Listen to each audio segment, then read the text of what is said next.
안녕하세요. 반갑습니다. 제1세션 이주민 분야 좌장을 맡게 된 성유섭 노동자의 집 김호철 사무국장입니다. 제1세션은 이주민 노동자 심리지원 방안이라는 주제로 진행을 하도록 하겠습니다. 오늘 주제와 관련하여 참석해주신 발표자와 토론자분들을 소개하겠습니다. 먼저 발제를 해주실 한국이주민건강협회 위프렌즈 김미선 상임이사님 참석하셨습니다. 다음 전주시 비정규직 노동자 지원센터 유기만 정책국장님 참석하셨습니다. 다음 우다야라이 이주노조위원장님 참석하셨습니다. 다음 전북특별자치도 정신건강복지센터 이슬비 부센터장님 참석하셨습니다. 이번 회의 진행 방식에 대해 간단히 말씀드리겠습니다. 먼저 주제 발표 관련 발표를 듣고 나서 세 분의 지정 토론 후 종합 토론으로 나누어 의견을 나누고 방청객을 통해 제시된 의견에 대해서도 함께 고민하고 답변하는 시간을 갖도록 하겠습니다. 발표하시는 분들을 위해 정면에 모니터를 준비했으니 참고하셔서 관련 자료를 컨트롤러로 조정하시면 되겠습니다. 먼저 한국이주민건강협회 위프렌즈 김미선 상임이사님께서 이주민 노동자 심리지원 방안을 주제로 발표해 주시겠습니다. 네, 반갑습니다. 방금 소개받은 한국이주민건강협회 위프렌즈에서 일하는 김미선입니다. 먼저 2026 전북특별자치도 인권옹호자 포럼에서 이주 노동자 심리지원 방안에 대해서 그 중요성을 인지하시고 특별히 이번에 세션을 마련해 주신 것을 대단히 감사하게 생각하고 또 불러주셔서 저희가 어떤 일을 하고 있고 또 어떤 정책 제언을 할 수 있는지 그런 자리를 마련해 주셔서 대단히 감사하게 생각합니다. 주제는 이주민 노동자 심리 지원 방안인데요. 저희가 그동안 주로 관심하고 지금도 진행하고 있는 이주 노동자 자살 예방 사업을 중심으로 말씀을 드릴 텐데 그 전제가 되는 이주 노동자들의 정신건강 실태가 어떠한가에 대해서 먼저 살펴보고 말씀을 드리도록 하겠습니다. 그래서 오늘 드릴 말씀은 이주노동자 건강권과 정신건강 실태, 그리고 저희가 진행하는 자살 예방 사업, 그리고 자살 위험 대응 실무 프로세스가 어떻게 진행되는지, 그리고 실제로 자살 시도자에 대한 긴급 개입 사례에 대해서 좀 설명을 드려서 실제로 도움을 받을 수 있는 그런 사례를 나누도록 하고요. 마지막으로 정책 제언으로 제 이야기를 진행하도록 하겠습니다.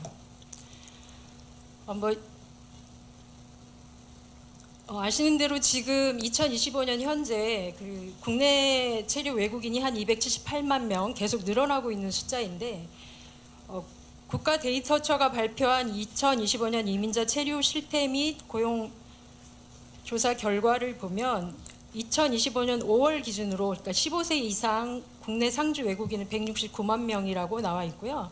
그 중에서 취업하고 있는 이주 노동자는 110만 명으로 나와 있습니다.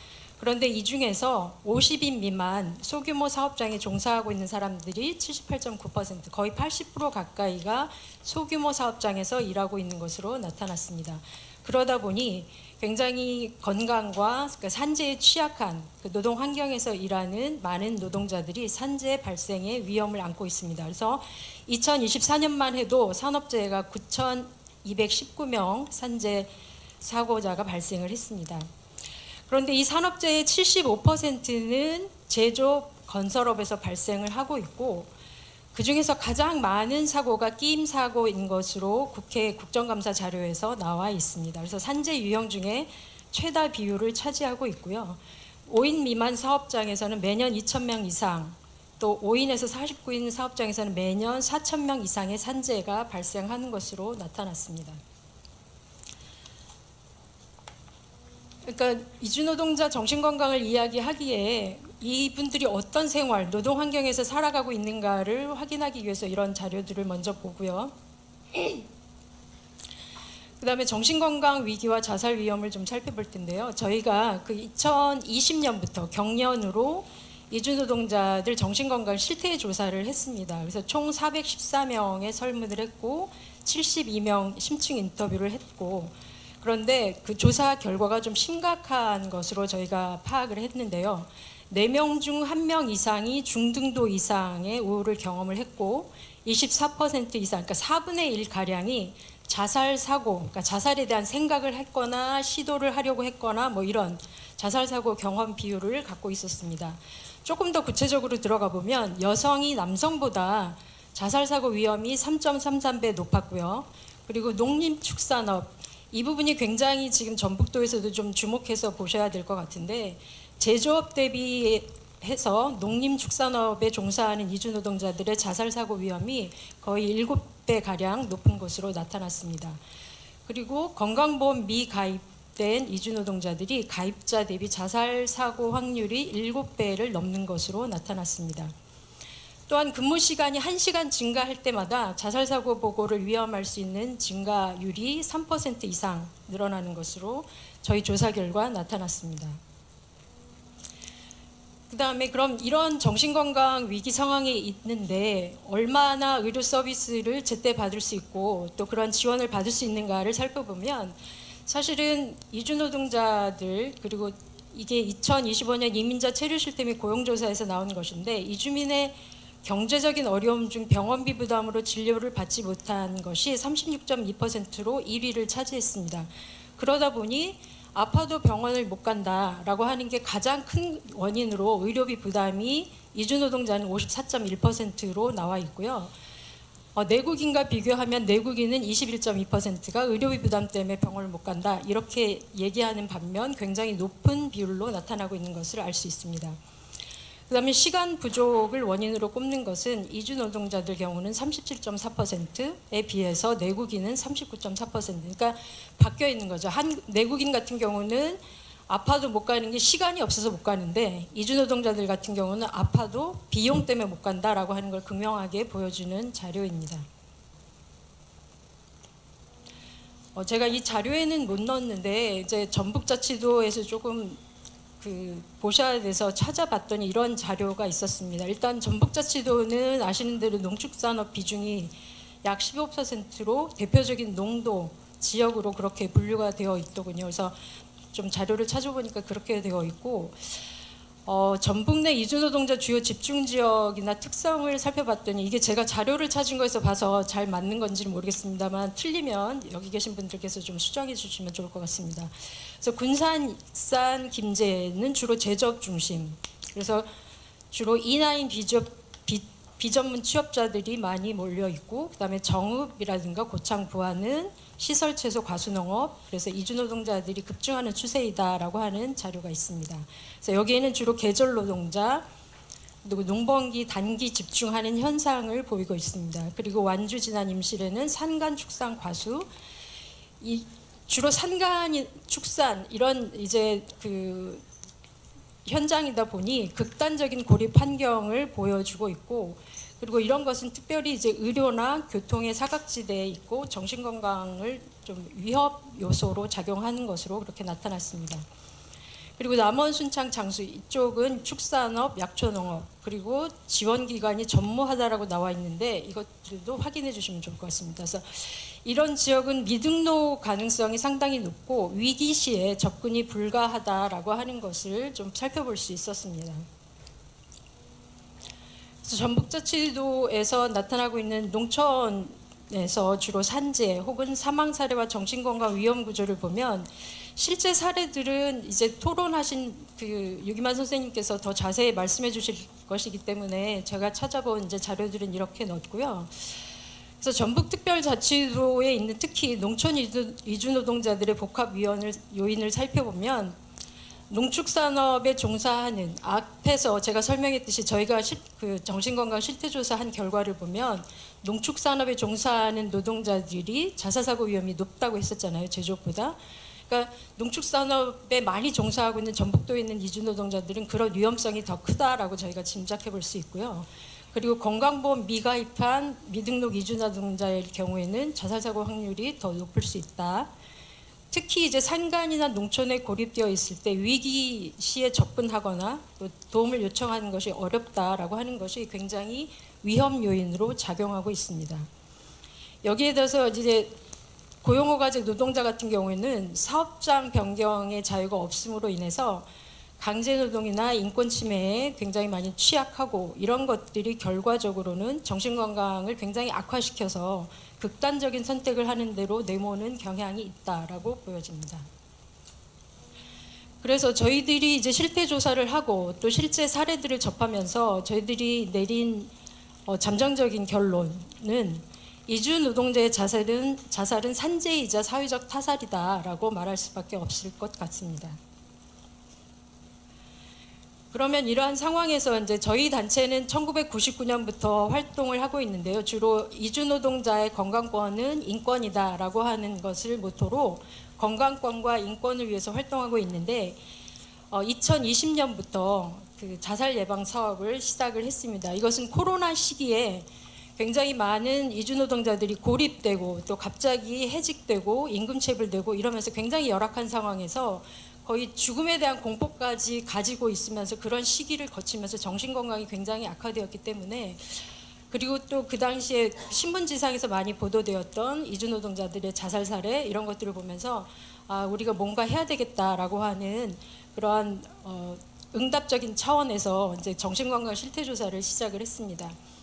그래서 앞에서도 개략적으로 말씀은 드렸지만 2020년, 22년, 24년 이렇게 경년으로 했는데 여기 이제 나와 있는 네팔, 미얀마, 중국 동포, 그다음에 베트남, 태국, 스리랑카, 캄보디아 이 나라들은 그동안 자살 사례들이 주로 많이 보고되었거나 자살 위험이 높은 나라들을 중심으로 저희가 먼저 실태 조사를 한 것입니다.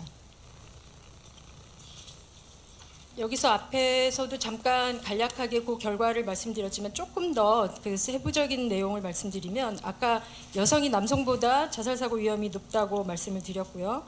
그다음에 근무 시간이 1시간 증가할 때마다 자살 사고 보고 위험이 3% 높아졌고 그런데 친구에게 받는 사회적 지지가 1점 높아질 때마다 자살 사고 보고 위험이 30% 낮아졌다라고 하는 것들은 굉장히 저희들한테 고무적이고 희망적이라는 생각이 들었습니다. 그래서 이주 노동자들 주변의 공동체, 그래서 또 함께 문제를 나눌 수 있는 그런 공동체, 지지망이 얼마나 중요한가라는 것을 저희들이 실태 조사를 통해서 확인할 수 있었습니다. 네, 이 실태 조사는 이주 노동자의 정신건강 문제를 의료 그리고 상담 중심 접근만으로는 해결할 수 없음을 시사하고 있기 때문에 노동 환경, 의료 접근성, 사회적 지지망, 제도적 보호 체계 등 여러 분야의 동시적 구조적 개입이 필수적이라고 하는 것을 저희에게 다시 한번 확인시켜 주었습니다. 그다음에 저희가 이제 했던 게 지역사회 기반 자살 예방 인프라를 구축하는 일이었습니다. 그러니까 이주 노동자 한 사람이 위기 상황에 있을 때 어떻게 주변에서 많이 아까 앞에서도 뭐 안전망, 뭐 안전 매트리스 그런 얘기들을 하셨는데요. 얼마나 이 위기 상황에 개입해서 문제를 해결하고 완화시킬 수 있는가라고 하는 것이 굉장히 중요하기 때문에 저희는 이제 수도권에 있는 정신건강 복지센터, 자살예방센터와 MOU를 맺으면서 이 일들을 같이 시작을 했습니다. 그리고 실태조사에 참여한 노동자들의 공동체들 그리고 그래서 첫 해에는 네팔, 미얀마, 중국 동포 공동체를 연계하는 것으로 시작을 했고요. 그러면서 점차 확대해서 여타 수도권에 있는 시와 도의 정신건강센터, 자살예방센터와 계속해서 협력관계를 맺어가면서 이런 일들을 진행했습니다. 그리고 2024년부터는 본국 대사관이 자살 사례가 있을 때 그 본국화 연계한다거나 혹은 그 처리를 한다거나 그런 업무를 감당하고 또 우리가 알지 못하는 자살 사례들을 파악하는 데 굉장히 중요한 역할을 하기 때문에 네팔, 스리랑카, 캄보디아 대사관하고 업무 협약을 계속 추진하고 있습니다. 그다음에 중요한 것이 이제 이주 노동자 자살 예방 교육인데요. 당사자들이 그 위험에 빠졌을 때 혹은 주변에서 이런 위험에 빠졌을 때 어떻게 그 위기 징후들을 조기에 포착하고 지원을 할 수 있는가라고 하는 것들을 위해서 저희가 이주 노동자 생명직이라고 하는 교육 동영상을 제작을 했습니다. 그래서 지금 현재까지 총 9개 언어로 교육 동영상이 제작되어 있고 여기 계신 우다라이 그 이주노조 위원장님도 굉장히 많이 도와주셔서 맨 처음에 네팔어 그 교육 작업을 할 때 도움을 많이 주시고 또 네팔 공동체에 많이 지금 배포되고 있습니다. 그래서 교육 실적은 뭐 자료를 보시면 될 것 같고요. 그다음에 자살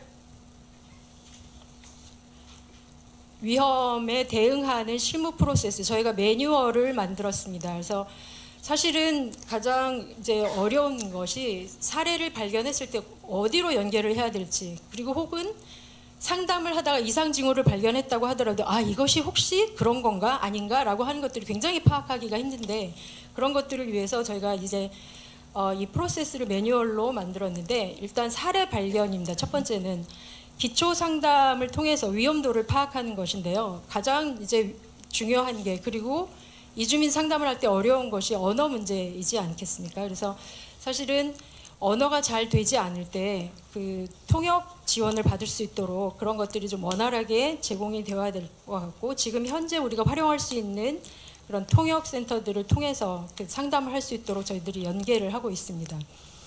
그래서 사례를 발견하면 그렇게 기초 상담을 하는데, 기초 상담을 할 때에는 가장 필요한 게 이제 체류라든가 노동 환경이라든가 생활 환경, 그리고 심리 스트레스를 파악하는 것이 가장 중요하겠지요. 그리고 이런 것들을 통해서 자살 위험도를 평가할 수 있어야 되겠습니다. 근데 이것이 뭐 전문가가 꼭 해야 되느냐, 그렇지는 않고, 앞에서 말씀드린 그 생명지기 교육 동영상을 보면 어떻게 그 위험 징후를 포착하느냐, 어떤 대화를 통해서 그것들을 알 수 있는지를 아주 구체적으로 교육을 통해서 알 수 있기 때문에, 그런 교육을 통해서라도 기본적인 기초 상담을 할 수 있도록 저희가 하고 있습니다. 그리고 실제 위기 개입은 응급 입원이 이제 가능하죠. 72시간 내에 행정 입원을 연계를 하게 되는데, 이런 경우는 정말 자해 타해 위험이 있는 사람들은 그 경찰이나 의사의 동의하에 72시간 응급 입원이 가능합니다. 그래서 이런 경우에는 가족이나 보호자가 없을 경우에 그 보건소, 정신건강복지센터 등 전문 기관의 협조를 받아서 치료를 연계할 수 있도록 해야 됩니다. 그런데 이제 여기서 만약에 치료가 들어간다고 할 때 가장 큰 문제가 미등록 이주노동자 같은 경우에는 의료비 문제입니다. 아시는 대로 이제 치료기관에 갔을 때 보험이 없기 때문에 일반 환자들보다 보험 환자들보다 훨씬 더 많이 내야 되는 그런 부분 때문에 굉장히 치료를 꺼리는 경우가 많아서, 저희 같은 경우가 이런 이제 자살 시도자라든가 위험 사례에 있는 사람들의 치료비를 기금 한도 내에서 지원하고 있습니다. 그래서 위험에 처한 환자가 있을 경우에는 가능한 한 그 주변에 있는 자원을 연계하고 또 저희한테도 문의를 해주시면 될 것입니다. 그다음에 사후 관리는 이제 정신건강복지센터를 연계를 한다거나 해서 상담이라든가 추후 상담을 계속 받고 또 약물 치료를 병행하고, 그래서 여기서 잘 회복이 되면 사례를 종결하지만, 또 경우에 따라서는 이제 본국으로 돌아가기를 원하는 사람들이 있습니다. 이럴 경우에는 귀국 지원까지 할 수 있도록 하는 것이죠. 그래서 이게 이제 크게 보면 등록 노동자와 미등록 노동자로 나뉘어질 수 있는데, 등록 노동자는 거주지역 자살예방센터나 정신건강복지센터랑 연결을 하도록 하고요. 미등록 이주노동자 같은 경우는 의료지원이나 또 이주민지원센터 혹은 저희 같은 단체를 통해서 지원 연계를 하도록 하시면 될 것 같습니다. 그래서 여기서 자살 시도자에 대한 긴급 개입 사례를 좀 말씀드릴 텐데요. 앞에서 말씀드렸던 실무 프로세스가 현장에서 어떻게 작동하는지를 보여주는 실질 사례인데요. 2022년에 있었던 사례입니다. 남대문 경찰서로부터 이제 한 외국인 남성이 그 서울역 고가에서 자살을 시도한다라고 해서 이제 경찰이 출동을 했고, 그래서 신고를 접수했는데 소지품 하나 없이 이제 노숙 상태로 그렇게 있었다가 뭐 자살 시도를 하면서 발견이 된 겁니다. 그래서 신원 확인이 안 되니까 이제 뭐 저희 대사관에도 연락하고 출입국에도 연락하고 저희한테도 연락 오고 뭐 이렇게 되면서 여러 군데 연락을 통해서 이제 저희한테까지 연락이 와서, 일단은 의사소통이 불가하니까 행정입원으로 김포 소재 이제 병원에 입원을 했고, 저희는 이 사람이 의사소통이 안 되니까 통역 지원을 위해서 이제 파주에 있는 이주민 지원센터에 연락을 했는데, 마침 이분이 그 센터에서 사례 관리를 하던 분이었었던 거죠. 그래서 이분은 이제 한 1년 전부터, 그러니까 발병하기 1년 전부터 계속 정신과적 증상이 있어서 치료를 받도록 하고 그랬는데, 아내가 본국에 잠깐 가 있는 동안 돈을 주고 가고 뭐 혼자 생활해야 되니까 그렇게 하라고 했는데, 그 돈을 이제 다 빼앗기고 뭐 잃어버리고 그런 상태에서 서울역에서 노숙을 하다가 그렇게 발견된 것이었습니다. 그래서 남성은 응급 입원 3일 만에 이제 퇴원을 해서 자택으로 귀가했고 파주 정신건강복지센터에 연계해서 사례 관리를 진행했고, 그런데 그 후에 아내 요청으로 이제 2개월치 약물을 받아서 본국으로 귀국 조치된 그런 사례입니다. 그러니까 이 사례는 어떻게 보면 이제 이주 노동자의 정신건강 위기가 언어 장벽, 신원 불명, 보호자 부재, 의료비 문제 등이 아주 복합적으로 그렇게 얽힌 구조적인 문제임을 보여주는 것입니다. 여기에서 이주민 지원단체나 자살예방센터, 정신건강복지센터 간에 촘촘한 네트워크가 없었다면 사실은 굉장히 위험할 수 있었고 적절한 치료를 받지 못할 수 있었던 그런 사례로 저희들이 이제 기록하고 있습니다. 그래서 그런 이제 연계 그리고 네트워크가 얼마나 중요한가라고 하는 것들을 실증적으로 보여주는 것이죠. 그래서 이 사안과 같이 좀 간단하게 설명을 드렸는데 이제 정책 제언을 말씀을 드리면, 앞에서도 말씀드린 것 같이 이주 노동자의 정신건강 문제는 단순히 개인적인 문제 혹은 그냥 심리적인 문제로만 끝나지 않습니다. 이것은 결국은 노동환경, 생활환경, 그리고 인권의 문제, 제도 모든 것이 다 복합적으로 작용을 하고 있기 때문에 그렇게 복합적으로 어떻게 하나하나 해결해 나가야 되는가라고 하는 것을 우리들이 살펴보아야 할 것입니다. 그래서 첫 번째는 노동환경 개선일 텐데요. 이거는 뭐 그동안 너무나 오랫동안 그러니까 이주노동자 법과 제도, 노동환경 개선에 대해서 이야기를 해왔기 때문에 특별히 이제 심리 그리고 정신건강과 관련해서만 좀 말씀을 드리면, 특별히 아까 제조업보다 농림축산업 종사하는 이주노동자들의 정신건강 위기라든가 자살 예방 위험이라든가 자살 위험이라든가 이런 것들이 굉장히 높기 때문에 특별히 이제 농림축산업 종사자를 위한 맞춤형 심리지원 프로그램이 좀 필요하겠다라고 하는 것을 생각해 볼 수 있겠습니다. 그다음에 야간 교대 근무자 정기 정신건강 검사를 제도화하는 것이 필요하겠고요. 그다음에 산재보상보험 적용 대상 확대로 소규모 사업장 보호를 강화해야 될 것입니다. 이러한 노동환경 개선 외에도 이따가 뭐 토론에서도 더 보완해서 말씀을 해주시겠지만 여러 가지 이것에 따르는 법과 제도의 정비가 필요하리라고 생각을 합니다.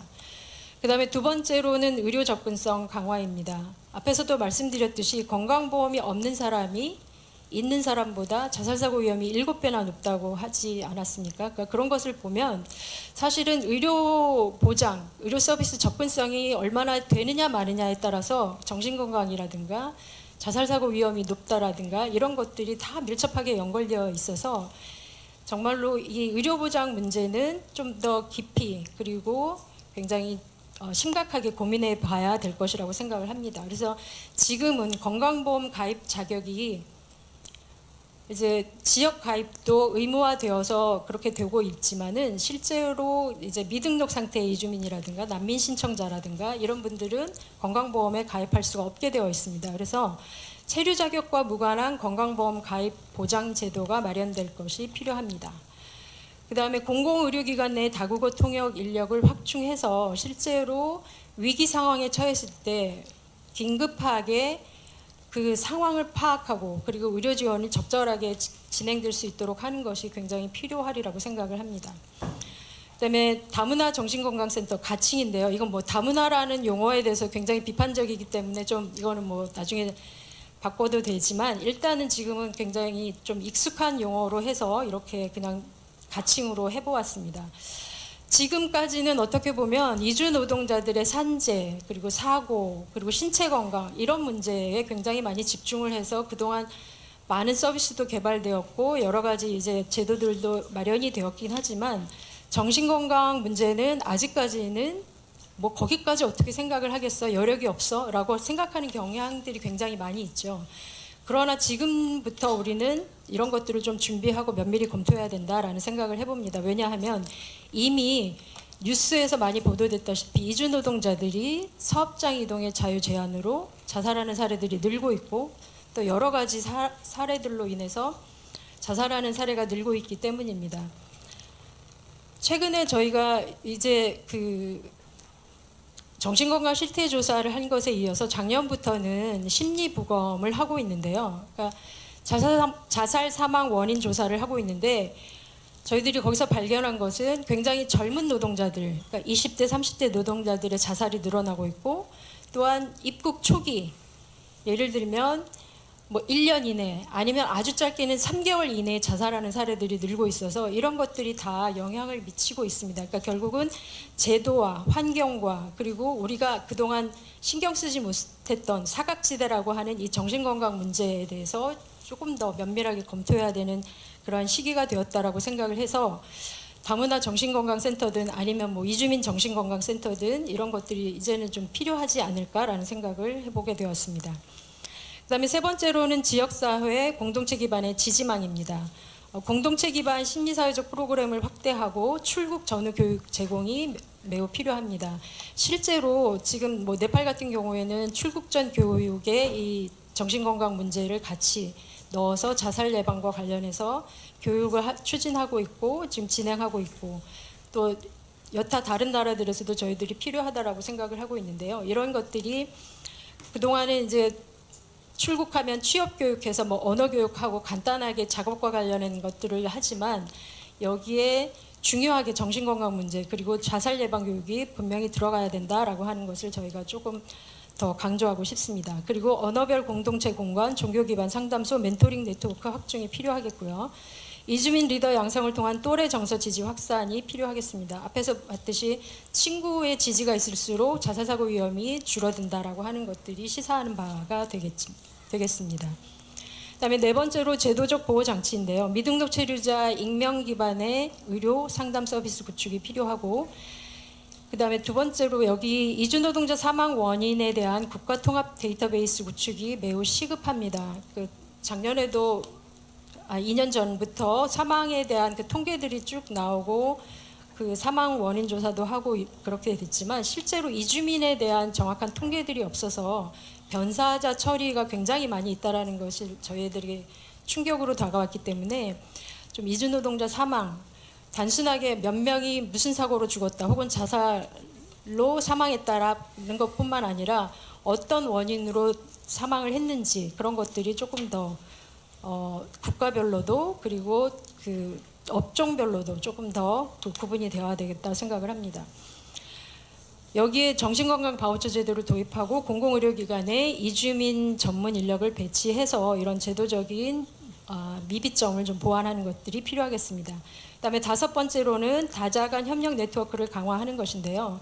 출국 전 교육 시에 양국 공동 표준화 및 위기 시 즉각적으로 정보를 연계할 수 있는 체계를 구축하는 것이 필요하고 양국 공동으로 운영할 수 있는 심리지원센터를 시범 운영해보는 것은 어떨까? 이게 필요한 것은 이제 귀국 후 지원에 관한 문제이기 때문입니다. 실제로 자살 사망 사례자뿐만 아니라 주변에서 그런 자살한 동료들을 본 사람들이 귀국했을 때 어디서도 그런 심리 지원을 받을 수 없다라는 문제 이런 것들도 있고 또는 그 가족들에 대한 돌봄 같은 것들이 필요하기 때문에 이게 양국에서 그러니까 송출국과 고용국 양국에서 모두 다 필요하다라는 생각이 듭니다. 그다음에 민간단체, 지자체, 기업이 협력하는 다자간 네트워크 구성이 필요하겠습니다. 그다음에 여섯 번째로 인권 중심의 정책 전환입니다. 이거는 뭐 다른 곳에서도 많이 이야기가 되긴 했지만 국제 인권 기준에 부합하는 법적 장치 마련이 필요하겠고요. 그다음에 아직은 없고 그리고 앞으로도 될지는 모르겠지만 이주민 건강권 보장 기본법 이것도 가칭입니다.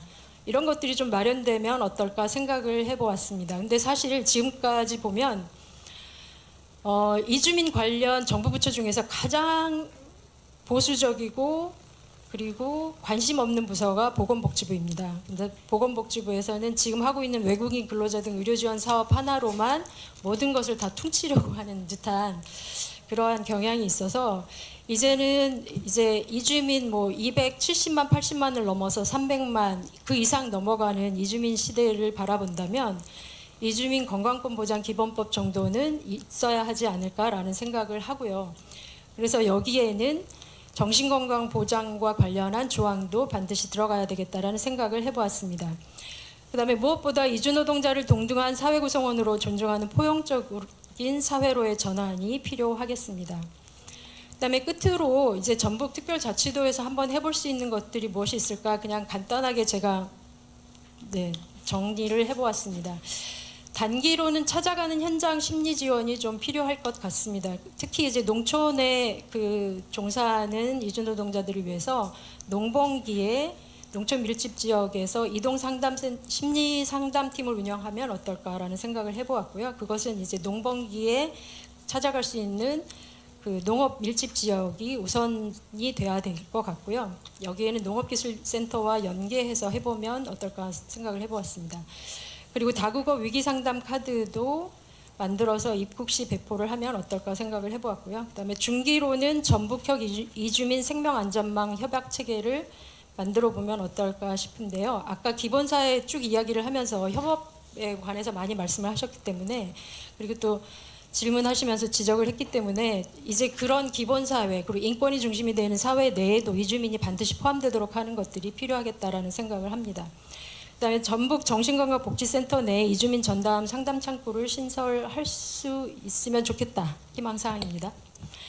그다음에 끝으로 정책화하는 것은 좀 이 도 차원에서도 정신건강 실태 조사를 한번 해보면 좋겠다라는 생각이 들고요. 그리고 도 차원의 이주노동자 자살 산재 사망 원인 통합 통계 구축해보는 것도 필요할 거라고 생각을 해봅니다. 그리고 가능하다면 전북 이주노동자 건강권 보장 조례도 한번 만들어 보시면 어떨까라고 생각을 해보았습니다. 앞에서도 보았듯이 전북특별자치도는 농도의 이점을 살려서 이주노동자 자살 예방 선도 모델을 전국에 제시할 수 있다고 보았기 때문에 제가 이렇게 한번 정책 제언을 해보았고요. 오늘 이 인권 옹호자 포럼의 표를 제가 보았습니다. 인지상정이라고 되어 있더라고요. 네, 인권, 지역의 상상을 정책으로. 근데 이주민과 관련한 정책은 무엇보다 그 어느 분야보다 정말로 상상력이 많이 필요한 것이라고 생각을 해보았습니다. 왜냐하면 우리들이 이주민을 대하면 해보지 않은 것들 때문에 굉장히 낯설어하고 어색해하고 어떻게 해야 될지 모르는데, 그래서 주로 해외 사례들을 많이 참고를 하지요. 근데 그 나라들은 주로 이민 역사가 오래된 사회들입니다. 그렇다 보니 우리와 맞지 않는 경우도 많고 그럴 수가 있다라는 것이죠.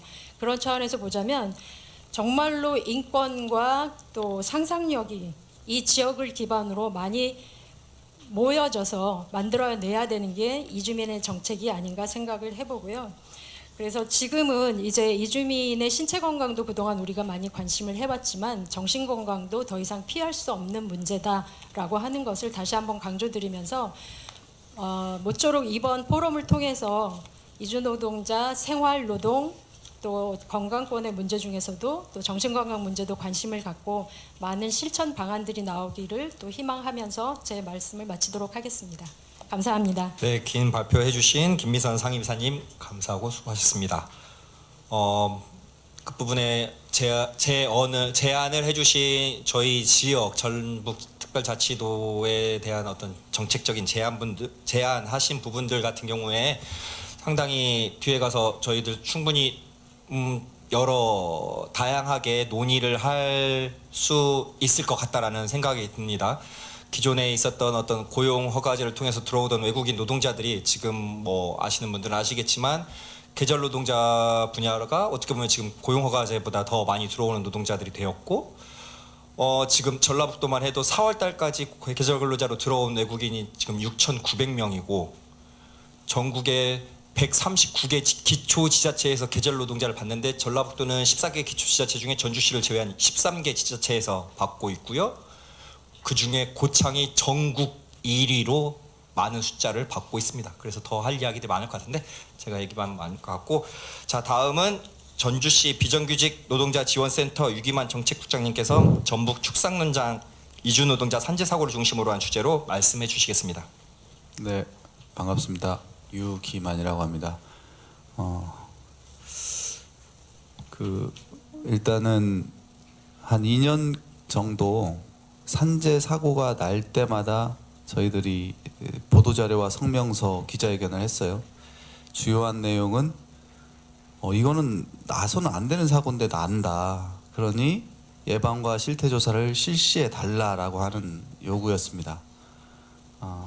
그런데 노동부 전라북도 정말 아무리 외쳐도 그거에 대한 응답을 받을 수 없었던 시간이 2년 지났고, 오늘 이제 이 포럼 안에서 이 위프레스 센터에서 먼저 조사를 한 내용이 있어서 너무 또 한 번 더 이렇게 목소리를 낼 수 있는 기회여서 너무너무 좋고, 이 데이터를 또 인용을 해서 다시 한번 오늘 이 토론회가 끝나고 여러 가지 엄청난 과제들이 있겠지만 도대체 어떻게 살고 있는지 한 번만 살펴봐 달라. 그것만이라도 내년에 예산을 세워서 제대로 해달라. 이거 하나만 좀 돼서 넘어갔으면 좋겠어요. 그런 마음으로 발제를 드립니다. 여러 가지 그 앞에서 드렸던 여러 가지 제안들은 정말로 필요한 거고, 전라북도가 모셔가지고 이 우리 그 인권 기본계획 안에 우리 유프렌즈에서 계획한 것들이 좀 중장기 전망으로 같이 포함됐으면 좋겠다, 이런 말씀 드리고요. 저는 이제 아까 말씀드린 것처럼 그 이제 가장 큰 문제는 열악한 노동 환경입니다. 저희 비정규직 센터인데 예전에는 이제 위험의 외주화라고 해서 위험한 일은 비정규직 시킨다, 이런 말이 IMF 이후에 계속 해가지고 비정규직 사망이 높았죠. 근데 이제 지금은 이제 위험의 이주화라고 합니다.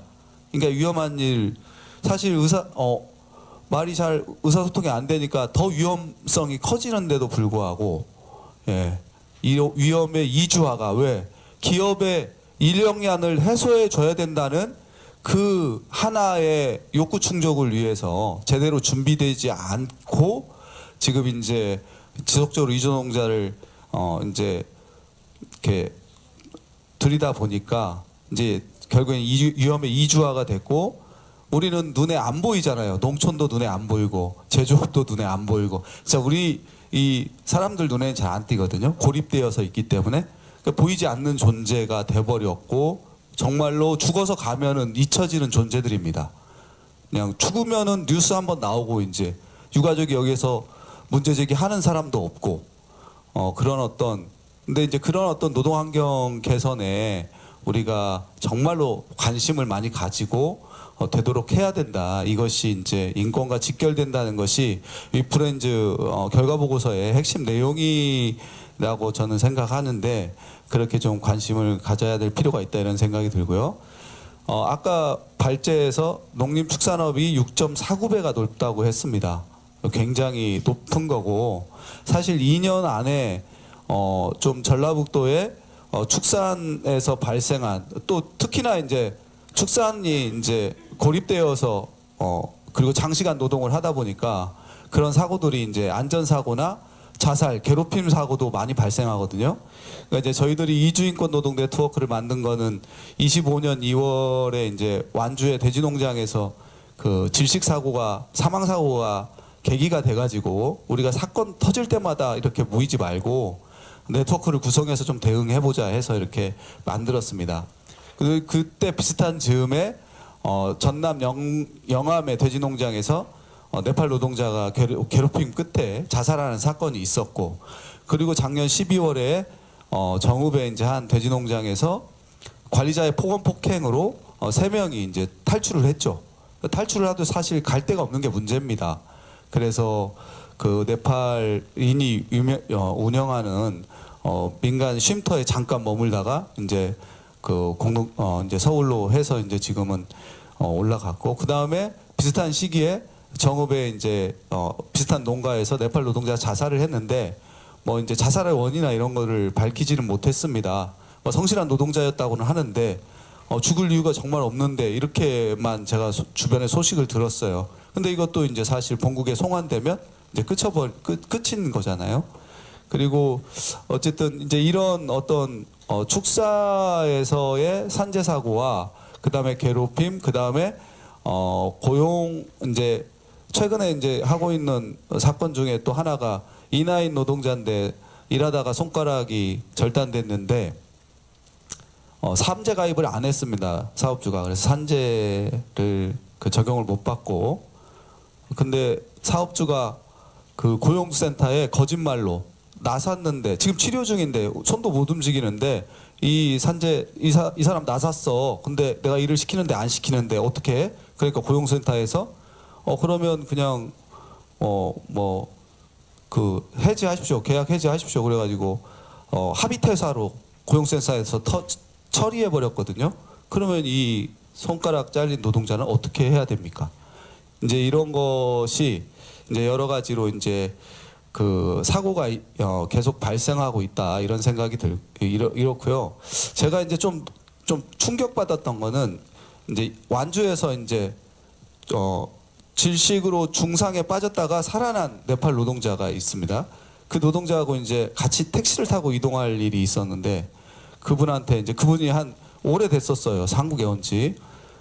그래서 이렇게 있으면은 가족들 가끔 안 보고 싶어요. 그랬는데 이 사람이 그립다고 생각하는 것조차, 그러니까 그리워하면 너무 힘들어지니까 그런 생각조차 안 합니다. 이렇게 얘기를 하더라고요. 그래서 와, 정말 이 사람이 일을 하면서 가지는 이 고립감이라거나 자신의 어떤 그런 것들에 대한 것이 얼마나 좀 심한가 이런 거를 좀 알 수가 있었고요.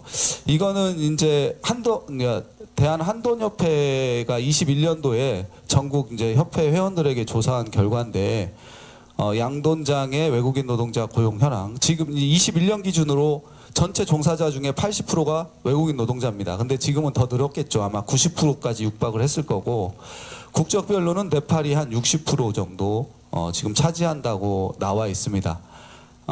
그리고 이제 이건 원진재단 부설 노동환경연구소에서 19년에 발표한 자료가 있더라고요. 그래서 그 자료를 찾아보니까 네팔 정부가 이건 통계로 정리한 건데 네팔 정부가 각 나라마다 이주 노동자를 보내잖아요. 근데 사망자 중에 자살자 비중이 한국이 제일 높았다는 거예요. 그러니까 가서 일하다가 죽은 사람 중에 한국이 자살자가 32%나 돼서 제일 높더라라고 하는 데이터입니다. 그래서 이제 저희가 이제 급격하게 이제 이 농촌 일속 구조로 외국인 노동자가 증가되면서 이제 발생하는 이 부작용들 이것들을 우리가 어떻게 사회적으로 함께 책임져야 되는가 이런 어떤 중요한 시점이라고 생각을 하고 안 넘어가는데 그래서 네.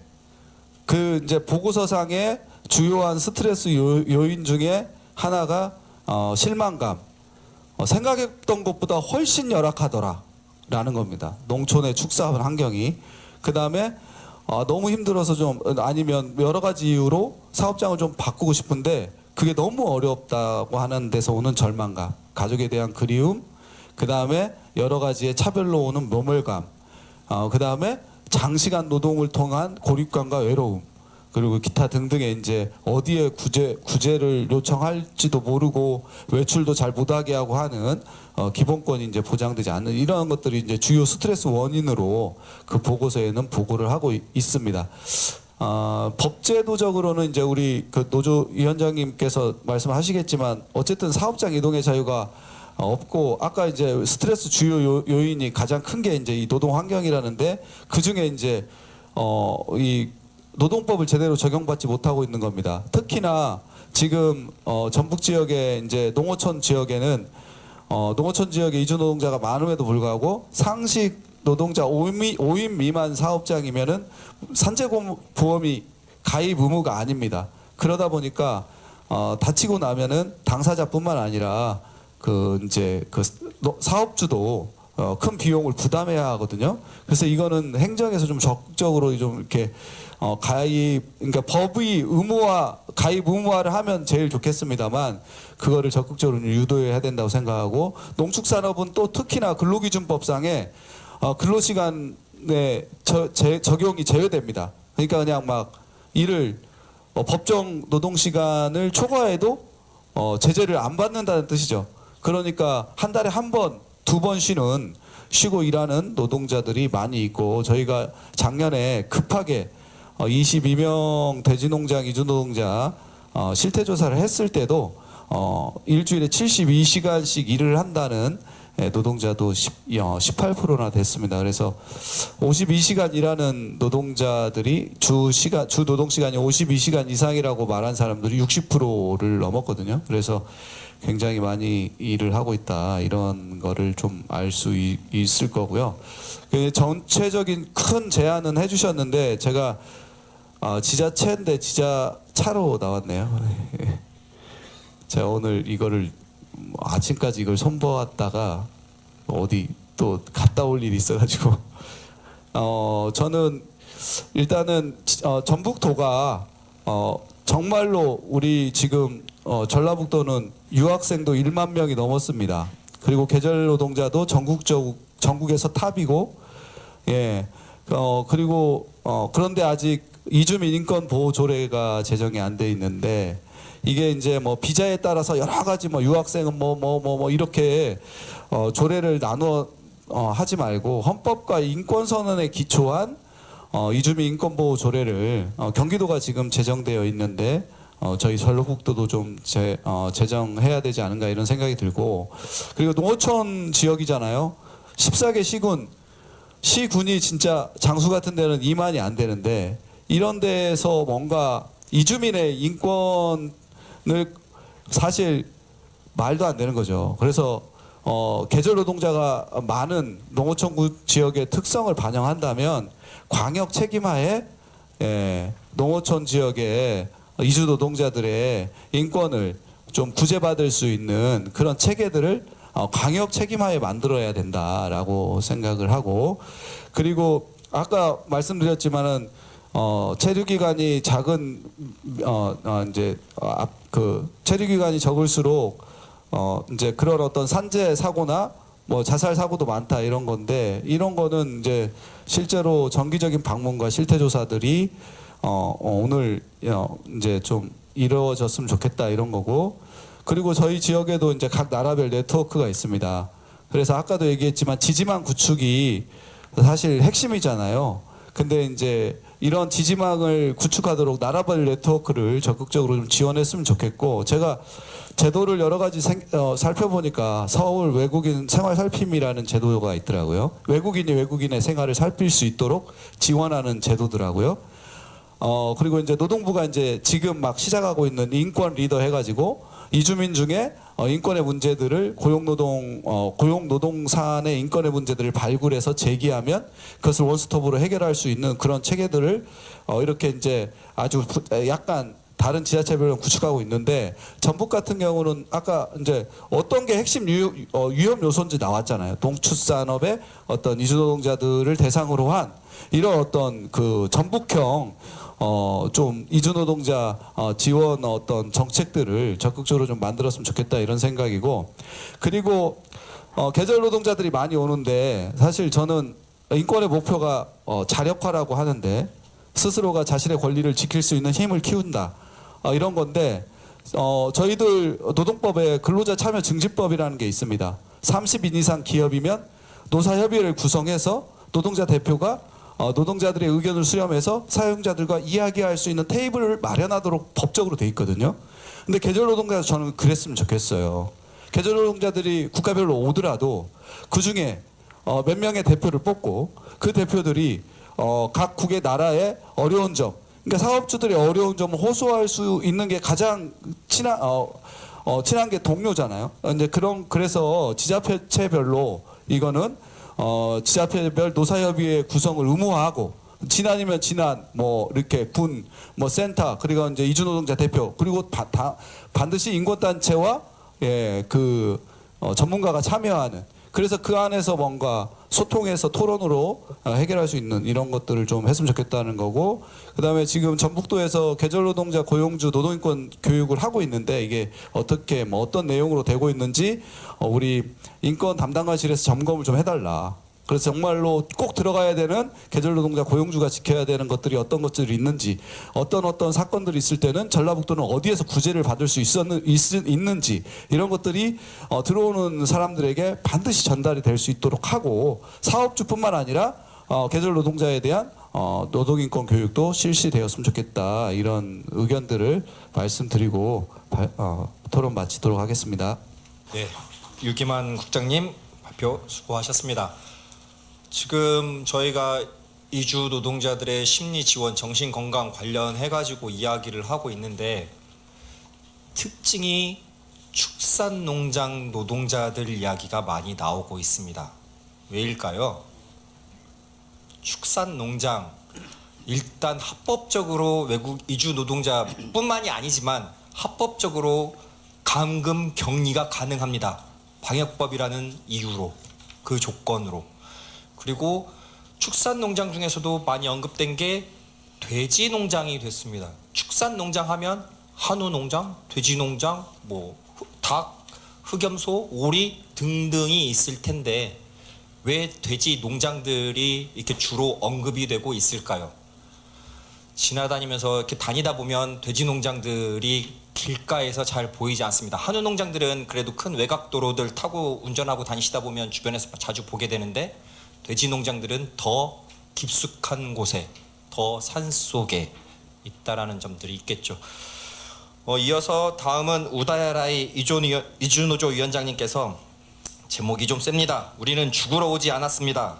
이주 노동자 건강과 생명을 지켜야 합니다. 라는 주제로 말씀해 주시겠습니다. 건강식을 받던 이주노조 위원장 우다야라입니다.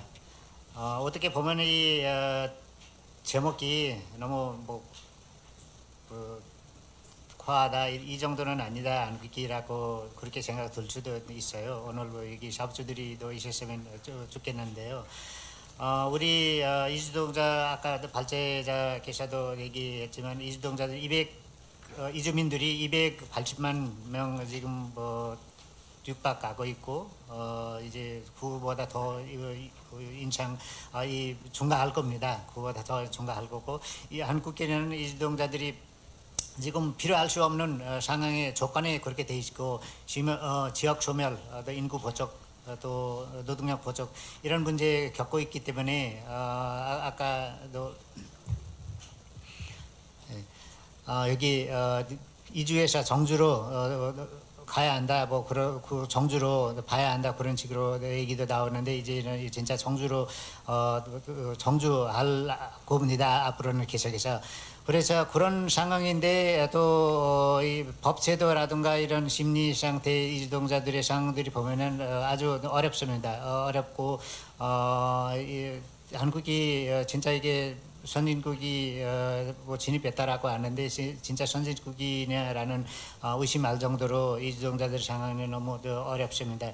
이주노동자들이 저의 당사자이고 저도 노동나로 한국에 들어왔고 계속해서 지금 오랫동안 한국에 와 있습니다. 한국에 재료를 갖고 있고 또 많은 이주노동자들이 상담을 받고 이 제도 개선을 위해 이리저리 뛰고 있습니다. 이주노동자들은 이게 제일 지금 여기 어려워하는 거는 이 여러 방안도 나왔어요. 아주 좋은 방안들이 나왔고 이 그대로 실시되면은 이주노동자들이 문제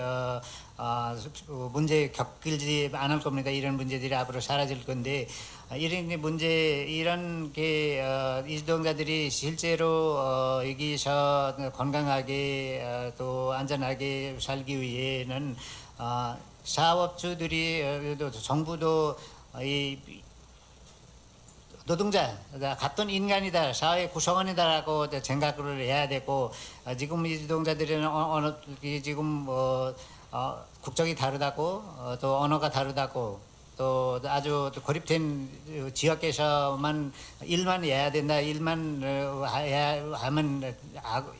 하면 되고 나머지는 이 바깥에 나오지 말아야 된다라는 식으로 사업주들이 있기 때문에 고립돼 있습니다. 고립돼 있기 때문에 여러 가지 문제들을 겪고 있고 사업장 이 노동자들이 누구나 건강하게 이렇게 지내기 위해는 그만큼 걱정도 없어져야 합니다. 걱정도 없어져야 하고 자유롭게 왔다 갔다 할 수 있게끔 해야 되고 또 아까 제도에 대한 우리 많이 얘기를 했고 그런 얘기도 나오지만 이게 제도를 얘기 나오면 바뀌어야 되는데 바뀌지 않고 있습니다. 제도 바뀌지 않고 있고 이주노동자들은 이런 식으로 지금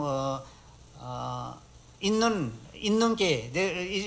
혜택들이라든가 이런 뭐 시설들이라든가 이런 거 이용하기 위해도 이주동자들이는 거기까지 가야 되잖아요. 가야 되는데 거기까지 움직일 수 없는 거요. 움직일 수 없는 거고 이주동자들이 를 거기까지 갈 허락을 안 해주는 거예요. 사업장 변경은 둘째고 거기까지 내가 오늘 아파요. 오늘 내가 뭐 내가 집에 무슨 일이 있어요. 내가 오늘 잠깐 친구 만나야 되고 가족이랑 통화해야 되고 이런 거조차 허락을 안 해주는 거예요. 안 해주는 거고 이거는 진짜 이런 거냐라고 지금 이 정도는 아닌다. 뭐 우리 좋은 것도 있다라고 뭐 얘기할 수 있지만 실제로 이주동자들이 그렇게 많이 있습니다.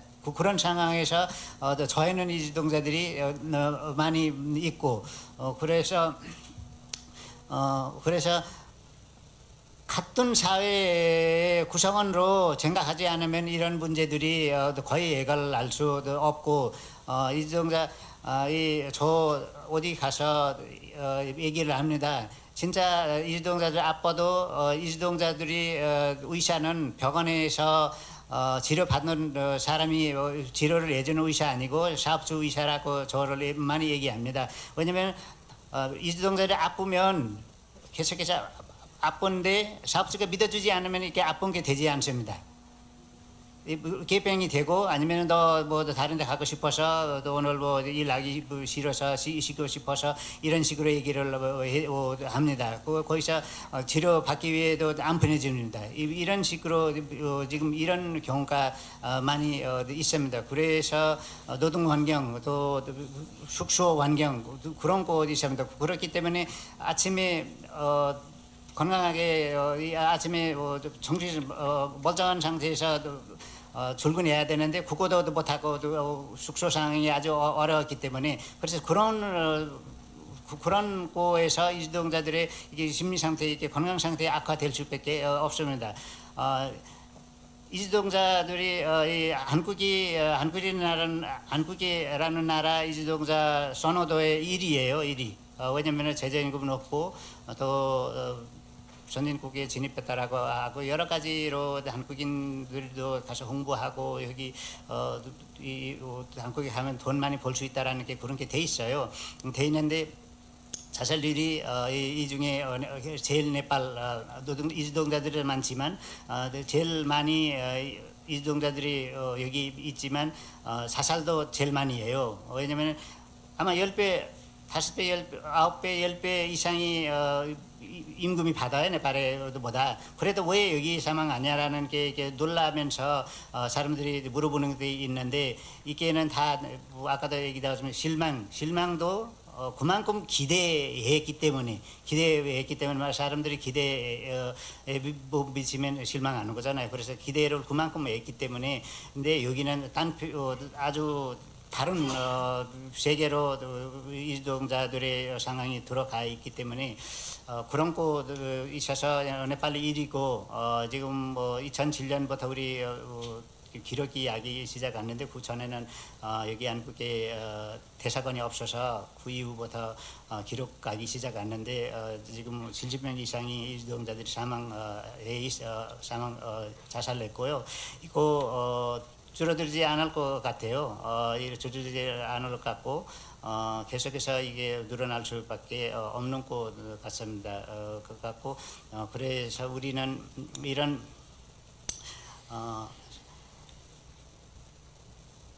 사람들이 기반이 잘 돼야 또 인파들이 잘 돼야 누구나 잘 사는 거잖아요. 잘 사는 거, 잘 건강하게 지내는 거잖아요. 그래서 이런 거 지금 제도 얘기 안 할 수밖에 없는데 지금 이 고용과제 있고 다른 계절 노동자 있고 계절 노동자에서도 또 지금 정부가 개입하지 않았기 때문에 거기는 무방비로 노출돼 있고 사업주들이 뭐 우리가 오늘 어디 기후 간다 오늘 어디 심리 치료를 한다라고 해서 보내줍니까? 이게 안 보내줘요. 안 보내주고 이 전라도에는 많이 농업에 오는 이유는 농축산업이 많이 있기 때문에 여기 많은 이주동자들이 한국의 이 지역에서 있는 거고 다른 지역에서도 있지만 그래서 사업주들이 인식이 우리는 많이 개선을 해야 되고 개선해야 정부도 그만큼 정부가 그만큼 개선을 알 수 있게끔 정부가 제대로 개선을 해야 되는데 지금 그거에 따라하지 않고 있습니다. 정부가 지금 이주노동자 제도 개선을 안다라고 하고 있는데 아직까지 아무 지금 뭐 대책을 마련하지 않고 있고 계속해서 밀고만 있어요. 밀고 있고 이게 사업장 변경 제한에서 지역 제한까지 하고 있어요. 지역 제한까지 하고 있기 때문에 전라도에서 다른 지역 가지 못합니다. 제주에는 그런 식으로 하고 있기 때문에 해마다 이주동자들의 권리들이 줄어들고 있고 축소되고 있기 때문에 상황들이 아주 어렵습니다. 그래서 여기 제도 개선은 물론이고요. 이게 지금 아까도 여기 또 비슷한 제안들이 지자체가 알 수 있는 게는 이런 게 제가 몇 가지 여기 적어왔습니다. 그래서 이게 정부와 지자체는 다양한 언어 상담 가능한 심리 지원센터를 확대해야 하고요. 전문 상담과 통역 인력 배치하여 이주동자들이 쉽게 도움을 받을 수 있도록 해야 하고 또 이주동자들의 재전금 제대로 받지 못하는 경우가 많이 있고 병원비가 너무 비쌉니다. 또 이때는 누구나 공감하는 거고 그래서 미등록 이주동자들이 지금 건강보험이 안 돼 있기 때문에 비용도 많이 들어서 지금 병원에 가지도 못하고 있고 이거를 미등록 노동자들도 재직원을 보장해야 되고 사회 서비스들이 이용할 수 있게끔 해야 되고 우울증, 불안정, 정신 건강 문제들이 겪는 이주동자들한테 경제적 부담이 줄일 수 있도록 해야 합니다. 또 이주동자들이 정신 건강을 지방 자치단체와 시민사회가 항상 관심을 가져야 하고요. 또 이주동자 지역 시민 사이의 교류 사업을 자주 할 필요가 있습니다. 지금 이주동자들 공동체들이 여기 있는 나라가 있고 없는 나라가 있습니다. 네팔은 많이 있고 자체적으로 문제 해결하는 게도 있습니다. 해결하고도 있고 그렇게 해서 지금 공동체 없는 나라에서는 다 문제 해결할 수도 없고 그래서 또 모일 수 없는 상황이도 안 됩니다. 그래서 이런 공동체를 이용해서 자주 교류해서 문제 어떻게 문제 해결할 수 있는지 또 어떤 문제가 있는지 또 그런 문제들이 자주 교류해서 그런 문제들이 서로가 해결 방안들이 찾았으면 좋겠고요. 우리 이주노조에서도 많이 상담들이 들어옵니다. 그래서 우리가 알 수 있는 게 거의 없습니다. 거의 없고 우리가 제도적으로 잘못하는 게 있으면 우리가 알 수 있는 거고 우리 그런 심리 상담센터들이 없어요. 없기 때문에 정부와 지자체가 많이 이런 역할 이주동자들이 우리는 자주 구호를 외치고 있습니다. 우리는 죽어를 오지 않았다. 살아서 들어가고 싶습니다라고 구호를 외치고 있고 앞으로는 이런 구호를 외치지 않도록 정부와 지자체가 해주시면 고맙겠습니다. 예, 감사합니다. 네, 우다야라이 이주노조 위원장님 발표 감사합니다. 작년에 새로운 정부가 시작을 하고 새로운 고용노동부 장관이 취임을 하면서 여러 가지 노동계의 새로운 이슈들을 의제로 발굴하고 이슈화를 시켰습니다. 그 중에 한 가지 기억나는 게 개인적으로 노동자들이 살아서 퇴근해야 된다라는 게 하나 있었는데 지금 우리 사회에서 이주 노동자들 이제 뗄래야 뗄 수 없는 하나 우리와 더불어 살아갈 수밖에 없는 이주 노동자들인데 그 이주 노동자들도 살아서 귀국할 수 있는 환경 여건 뭐들이 되어야 하겠죠. 그런 생각들을 같이 해보면서 마지막으로 전북특별자치도 정신건강복지센터 이슬비 부센터장님께서 정신건강 그 어려움에 대하여 노래 제목 같은데요 라는 주제로 말씀해 주시겠습니다. 네, 안녕하십니까. 전북특별자치도 정신건강복지센터에서 일하고 있는 이슬비라고 합니다. 오늘 앞서 말씀해 주신 여러 내용 중 또 우리 김미선 상임이사님께서 이주 노동자의 정신건강을 개인의 질환이 아닌 구조와 인권의 관점에서 풀어주신 발제는 매우 뜻깊게 들었고요. 또 발제문에서 언급해 주신 이주민 노동자들의 자살 위험도 7배라는 수치 자체가 대한민국에서 함께 일하고 있는 함께 일하고 있는 대한민국 국민으로서 또 정신건강 서비스를 제공하는 기관의 종사자로서는 굉장히 뼈아픈 경고로 들리는 상황입니다. 저 또한 대한민국 안에서 이 정신건강 서비스를 기획하고 제공하는 기관의 노동자로서 겪고 있는 저도 많은 어려움이 있고요. 저희 기관도 어려움이 많이 있을 텐데 모국이 아닌 먼 나라에까지 찾아와서 함께 일하고 있는 이주 노동자들의 어려움과 그 고민은 또 이루 말할 수 없겠죠. 거기에 저는 이제 정신건강 영역에 대해서 하나를 짚는다면 그 소외와 차별은 분명히 존재한다라고 인정하는 바입니다. 제가 몸담고 있는 정신건강복지센터는 정신건강복지법과 국가가 5년마다 국민의 정신건강 증진을 위해 수립하고 있는 정신건강복지계획에 근거해서 국민들에게 서비스를 제공하고 있는데요. 올해 3월에 이 5년의 계획이 발표가 된 바 있습니다. 이 계획을 잠깐 살펴보면 또 자료에는 73페이지인데요. 한번 쭉 살펴봤을 때 우리나라는 국민 전체가 이미 스트레스, 우울감, 정신질환 문제가 지속되고 있고 좋아지는 게 아니라 악화되고 있다라는 사실, 그 다음에 우리나라 국민들의 젊은 층은 중독 문제, 자살 문제가 급증하는 등 정신건강 문제는 시급한 과제이고요.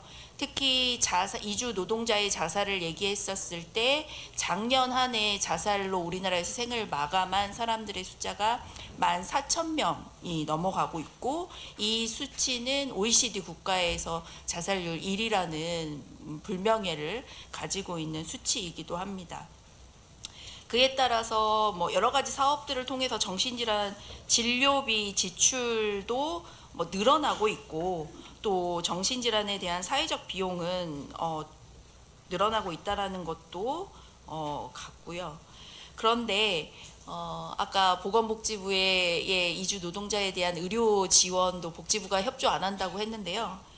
복지부의 그 건강보험 지출 예산 안에서도 정신건강 분야 비중에서도 선진국 수준에 비하면 우리 국민들의 정신건강 의료 지원의 비율도 굉장히 적은 수준입니다. 이렇게 낮은 투자를 하고 있고요. 그래서 정신건강 서비스의 접근성이 우리나라 국민을 대상으로도 굉장히 낮은 게 현실이고 또 서비스 공급 편차가 굉장히 크다. 그래서 수도권은 당연히 그 자원과 인력이 정신건강 서비스 내에서도 굉장히 크고 전북은 그에 반해서 이 공급의 편차가 굉장히 적다. 이런 것들도 한계점으로 보여지고 있고요.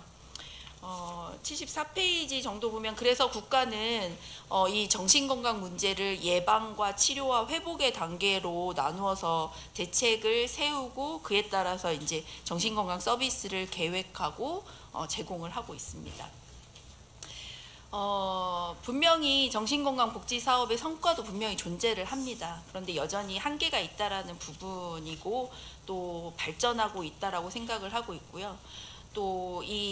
그런데 이제 제가 이렇게 토론을 맡고 나서 이 정신건강 기본 계획 안에서 이주 및 이주 노동자, 다문화 등 연관 단어를 중심으로 한번 체킹을 한번 해봤습니다.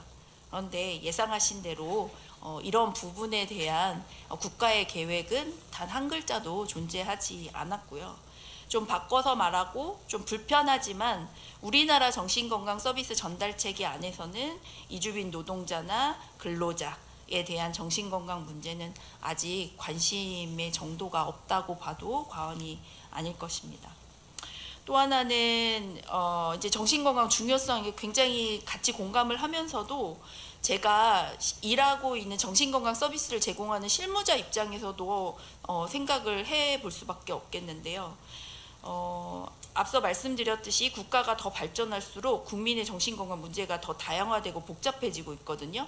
사람들은 이제 쉽게 우울하다라고 말하고 있고 청년층에서는 자살, 마약 문제가 커지고 있고 생애 주기별의 발달 과정을 스트레스로 여기고 있고 이거가 이제 국가가 책임져야 된다라고 하며 예방관리, 치료 등 모든 현황들이 이 정신건강복지센터라는 곳으로 이게 집약이 되고 있습니다. 그런데 이 정신건강복지센터는 우리 도에 14개 시군에 있기는 한데요. 한 센터당 직원이 10명 내외고요. 또 이 축산업이나 이런 데 좀 문제가 심각하다고 했는데 군 단위의 정신건강복지센터는 10명이 아니라 3명, 4명 이 정도의 수준에서 운영이 되고 있는 상황이며 또한 그런 정신건강복지센터가 민간에게 위탁해서 운영하고 있는 체계로 진행이 되고 있습니다. 이 상황에서 우리와 좀 다른 언어를 사용하고 있는 이주민이 찾아왔어요. 예를 들자면 그러면 이 이주민을 대상으로 어떤 말을 해야 될지 그동안에 공부도 안 되어 있고 연계도 안 돼 있고 교육도 받지 않은 상태에서 어떻게 이 분들을 평가를 할 건지가 매우 걱정이 됩니다. 정신건강이라는 그 이름으로 이렇게 서비스 심리 지원 해줘야 된다라고 얘기를 하는데요. 이 정신건강의 어려움에 대해서 그래서 제가 말씀드리고 싶은 게 이 정신건강 평가는 언어와 행동 관찰이 굉장히 기본이 되어야 되거든요. 그리고 그 분의 히스토리 개인력 평가가 이 정신건강 평가의 큰 핵심 축입니다.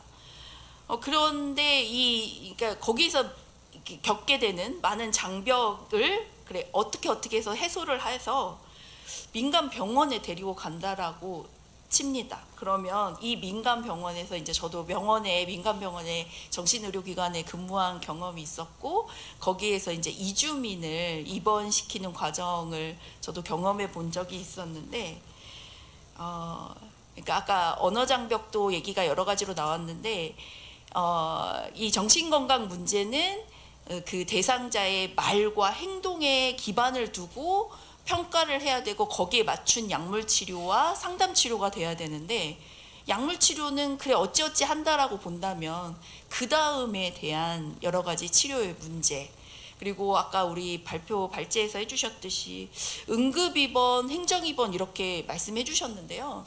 이 응급입원과 행정입원은 또 인권의 문제에 있어서 굉장히 조심스럽게 접근해야 되는 문제이고 경찰이 이상한 행동을 한다고 해가지고 무조건 병원에 입원시키고 이런 체계가 절대 아닙니다. 응급입원, 정신병적 증상이 명확하게 있는 상황에서 자해나 타해 위험성이 있었을 때 공권력을 활용해서 그 사람의 인권 침해 부분을 감안하고라도 치료가 우선적이어야 된다라는 그런 법 체계 안에서 진행되는 과정이거든요. 그러니까 이러한 부분들의 그런 장벽들이 너무나도 좀 힘든 상황이다.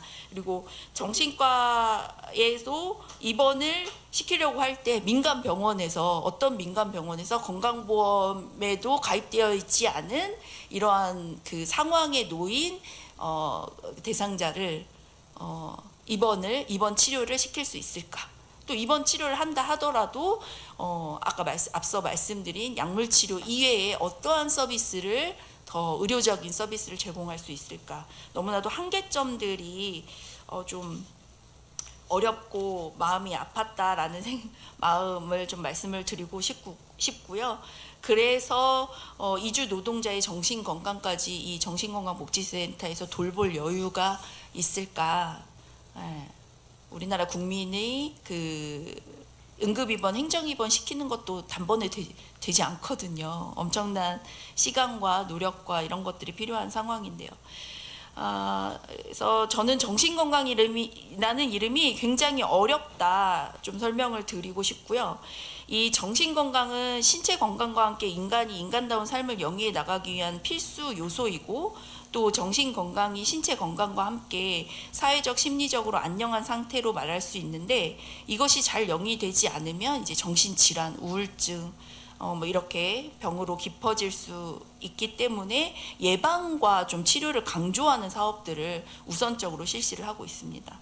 이 정신건강은 어느 사회에서, 그다음에 인간이면 누구에게나 발병될 수 있고요. 실제로 우리나라 정신질환 평생 유병률은 25.7%로 국민 4명 중에 1명은 평생 동안 이 정신질환의 어려움을 느낄 수 있다라는 게 역학조사에 나와 있습니다. 이러한 정신건강 문제가 우리나라 국민이든 이주민 노동자들이라고 해서 차이가 있는 게 아니라 모든 사회에서 나타날 수 있는 질병의 영역이고요. 신체 건강과 함께 챙겨줘야 되는 그 건강 기본권 중에 하나이죠. 그래서 이제 결론적으로는 저는 한 3가지 정도 말씀을 드리고 싶은데요. 첫 번째로는 그 약간 조금 혼용되어 있는데, 이 정신건강이라는 이름으로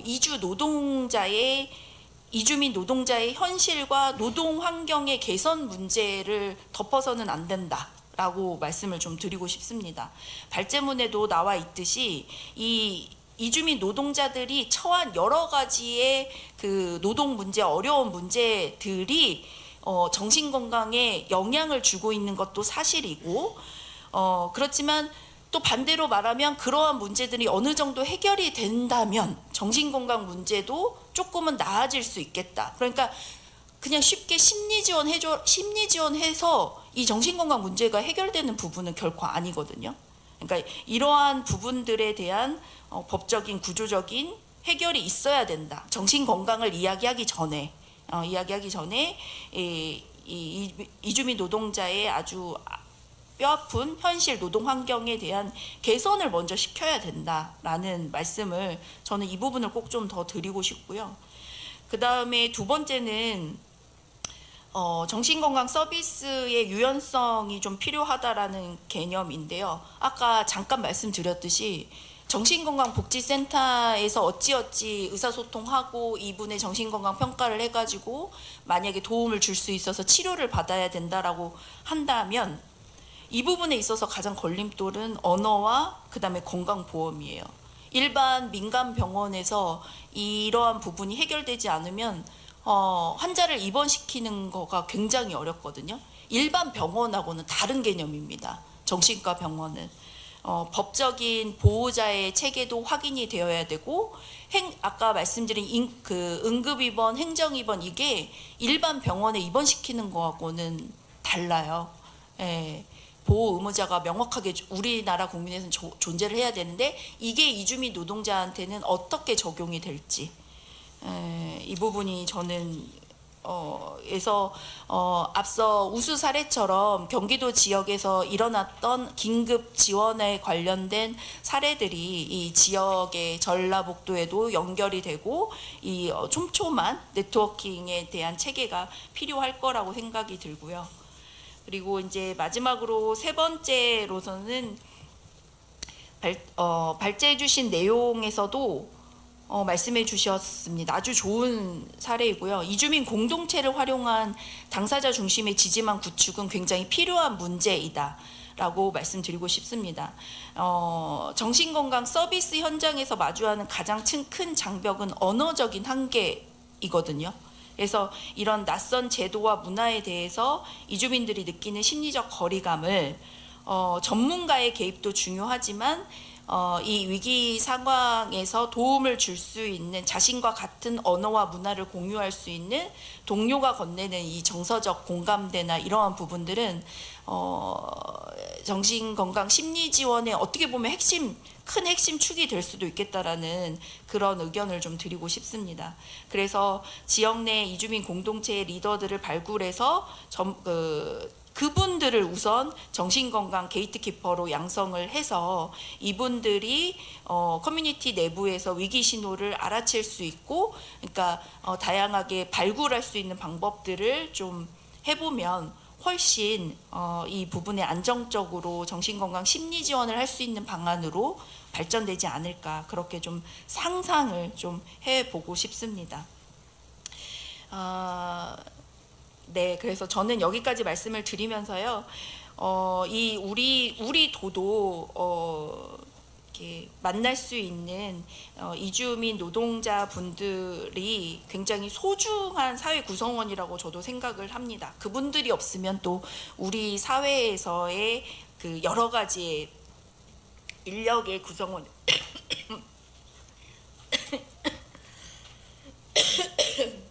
죄송합니다. 그래서 마무리를 하도록 하겠습니다. 그래서 이주민 노동자가 우리 함께 구성원으로서 살아갈 수 있기를 진심으로 바라보겠습니다. 이상입니다. 네, 이슬비 부센터장님 발표 대단히 감사합니다.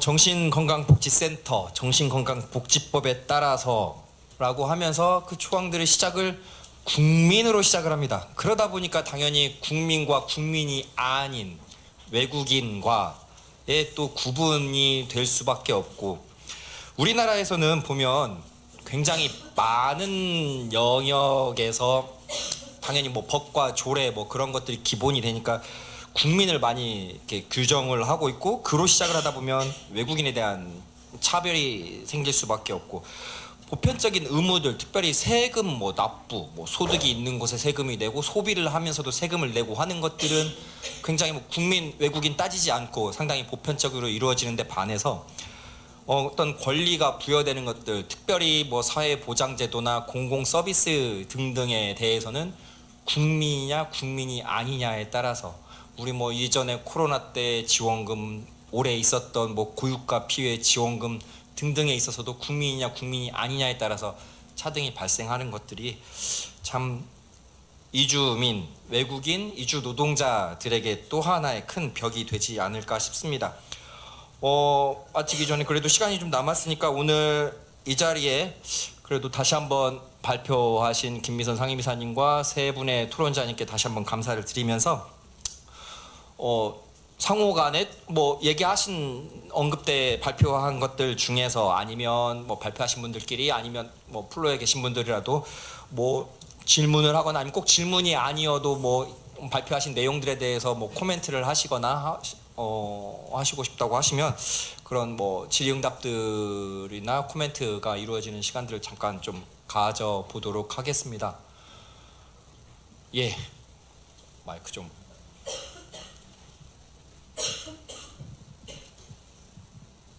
네, 안녕하세요. 저는 한국이주민건강협회 프렌즈에서 활동하고 있는 이예란이라고 합니다. 오늘 주 발제하신 그 김미선 상임이사님과 같은 단체에서 활동하고 있는데요. 사실 저희가 현장에서 지금 계속해서 이주 노동자들 여러 뭐 건강권 활동 중에 특히 정신건강 자살 예방 사업을 현장에서 하면서 어려움을 굉장히 많이 느끼고 있고, 저희 이사님께서 아마 말미에 상상력이 필요하다, 이주민, 이주 노동자와 관련된 지원, 정책, 제도를 만드는 건 굉장히 우리나라 아까 앞에 기본 사회 거기까지 나가는데도 이주민이 언급이 1도 없었습니다.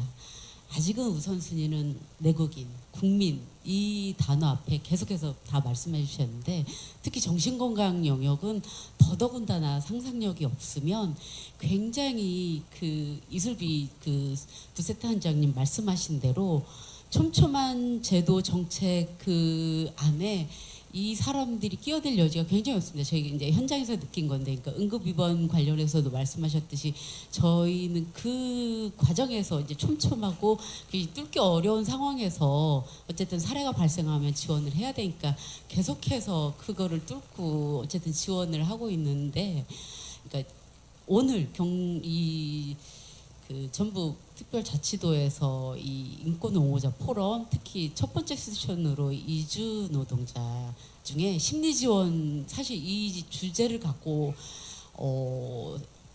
자리를 만들어서 굉장히 놀랐습니다. 이런 주제, 이 대상, 이주민 노동자 대상으로 심리 지원을 얘기해보자라고 장을 만드는 지자체는 어디에도 없었습니다. 그러니까 건강권도 아직 잘 논의가 되지 않는데 정신 건강을 한번 어떻게 해보자라고 얘기해 자리를 만들어서 되게 고마웠고, 그럼에도 불구하고 이미 굉장히 많은 이주민, 이주 노동자도 이 전북 지역에 이미 곳곳에서 있는데, 정신건강 영역의 한정에서 저희 현장의 경험을 말씀드리자면 가장 저희도 이제 교육을 할 수 있으면 제일 좋죠. 그러니까 인식의 문제도 당사자도 있고 한국 사람에게도 있습니다. 그래서 입국 전후부터 이걸 교육을 해야 돼서 이게 내 개인의 문제지만 도움을 요청하면 해결이 가능하다라는 인식이 당사자한테도 굉장히 필요하고요. 이건 저희가 현장에서 느낀 건데, 심리적인 문제, 정서적인 문제는 굉장히 더 개인의 문제, 이거를 노출시키는 게 본인의 약점 또는 낙인의 두려움이 굉장히 큰데, 그 부분을 접근할 때 공동체가 같이 움직여주는 거, 그러니까 언어뿐만 아니라 정서적인 공동체, 그다음에 문제가 있을 때 서로 도움을 주는 걸 일상에서 이미 하고 있습니다. 그 부분을 지자체가, 도가 이미 들어온 분들이 어느 지역에 어느 사업장인지 너무 잘 알고 있지 않습니까? 그래서 이게 노동 외국 인력 관리하는 것과 정신 보건 쪽이 항상 분리되어 있거든요. 이거는 그냥 한국 그 보통의 이제 정책도 그런데, 특히 이주 노동자들 관련해서는 노동 정책과 체류 정착 지원이 굉장히 분리되어 있습니다. 그런데 이 정신건강 영역은 이게 통합이 되지 않으면 사람들을 도입해서 사업장에 배치해서 일하고 관리하는 이 부분과 이 사람으로 살아가는 이주 노동자들이 거기서 적응 과정에서 겪는 문제를 그 안에서 녹여내야 되는데 전혀 통합이 되지 않거든요. 그래서 전북특별자치도가 시범적으로 계속해서 들어오고 있는 분들을 교육을 시키는 걸, 이제 정신건강복지센터에서 인력 굉장히 부족하죠. 그래도 시범적으로 공동체 몇 개 있으니까 그룹으로 해서 그 생명지킴이 교육하고 거기서 리더 발굴하고 이분들이 공동체 활동을 할 수 있도록, 많은 돈 필요하지 않거든요. 그거를 할 수 있게 작지만 그것부터 시도하면, 그러고 나서 발생되는 사례들은 그 기존 그 시스템 안에서 아마 녹여나지 않을까 하는데, 그런 게 어려울까요? 아마 그 바로 시행하기는 어렵다고 하겠지만 이미 전북 도 차원에서 다문화 관련된 예산이 없지 않습니다. 그 예산을 공동체 지원하고 행사하고 이러는 것들을 조금 방향을 바꿔서 커뮤니티가 요렇게 지지할 수 있는 교육과 그다음에 교류할 수 있는 그런 프로그램으로 조금만 방향을 바꾸면, 한 가지 목적이 아니라 여러 다목적의 그런 공동체 지지를 해줘서 녹여낼 수가 있을 텐데 가능하지 않을까 하고 한번 제안을 해봅니다.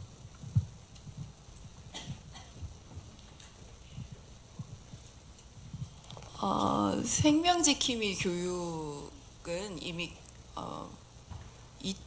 있는데 다양한 언어를 쓰고 있는 그 국가별로 우리 그 이주 노조 위원장님께서 말씀을 해주셨듯이 다양한 언어의 지원 체계가 연결이 된다라고 한다면 그 부분이 뭐 하나씩 해볼 수는 있겠죠. 그런데 약간 좀 비슷한 얘기일지 모르겠는데, 그 이주 노동자는 아닌데 저희가 청년센터도 운영을 하고 있는데, 지금 전북에 청년 대학생들이 엄청 유학을 많이 왔거든요. 근데 그 유학을 온 외국인 청년들의 정신건강 문제가 되고 있습니다. 그래서 이 문제를 어떻게 접근을 하냐, 우리가 접근하냐 했었을 때, 그 유학 체계를 운영하고 있는 학교가 우선적으로 이 부분에 대한 관심이 있어야 된다라고 생각을 하고 있거든요. 왜냐하면 저희가 한다라고 해서 말씀드린 우리 지역 내에 줄 수 있는 서비스가 굉장히 한계가 많이 있기 때문에, 그래서 이 이주 노동자 분들의 어떤 단체나 이런 곳과 그 협의나 이런 것들을 통해서는 생명지킴이 교육이라는 것은 뭐 당장이라도 실시를 할 수 있는 가능성이 있죠. 언어만 된다라고 하면 근데 좀 어려웠어요 많이.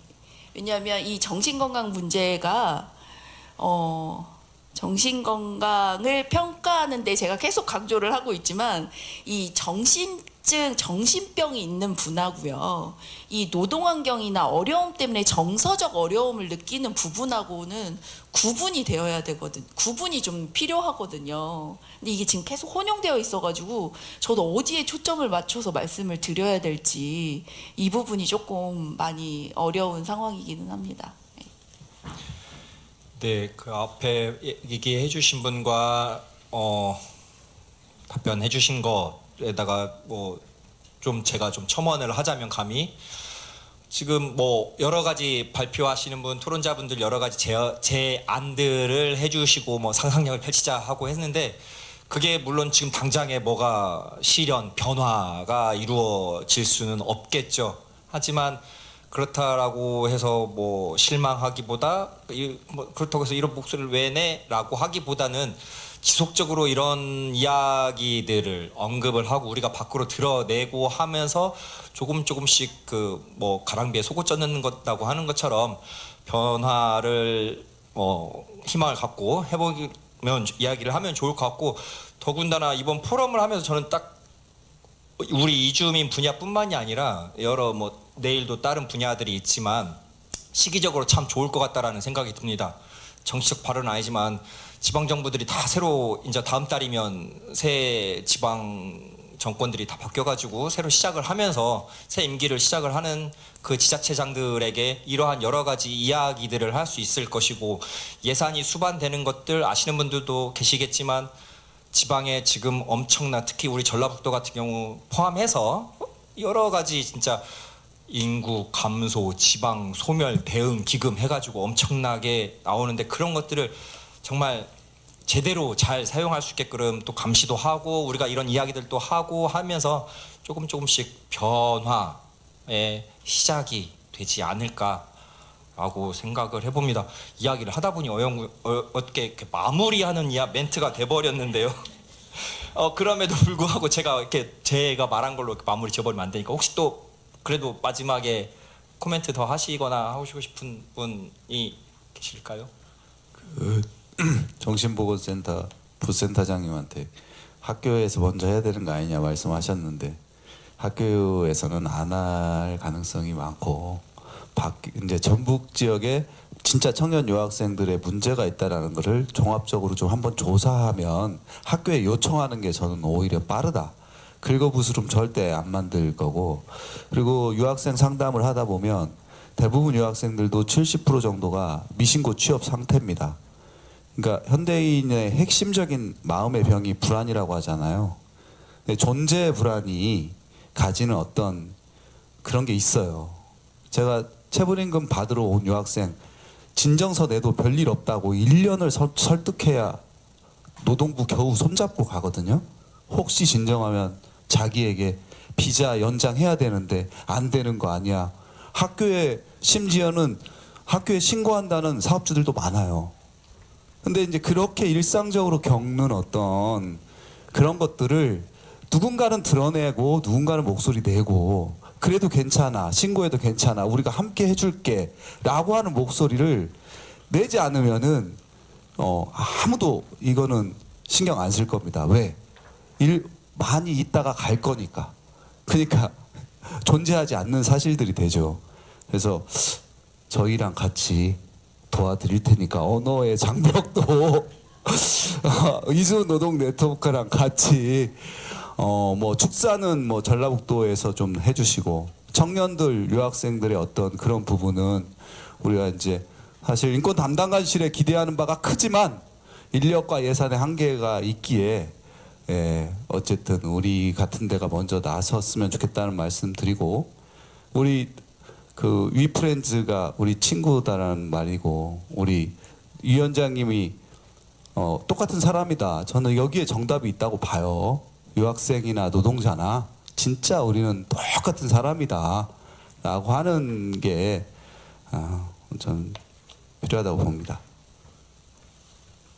네, 뭐 하실 이야기들이 아마 더 있으실 수도 있고 여러 가지 더 생각들이 있겠지만 그래도 이제 정해진 시간 관계상 좀 마무리를 하도록 하겠습니다. 장시간 동안 발표와 답변해 주시고 토론해 주시고 이야기를 해 주신 발표자분들 그리고 플로에 계신 분들 그리고 온라인을 통해서 참여하고 계신 모든 분들께 다시 한번 감사의 말씀을 드리면서 그러면 인권 2026년도 전북특별자치도 인권 옹호자 프롬 이주민 분야 세션 이상 마치도록 하겠습니다. 대단히 감사합니다.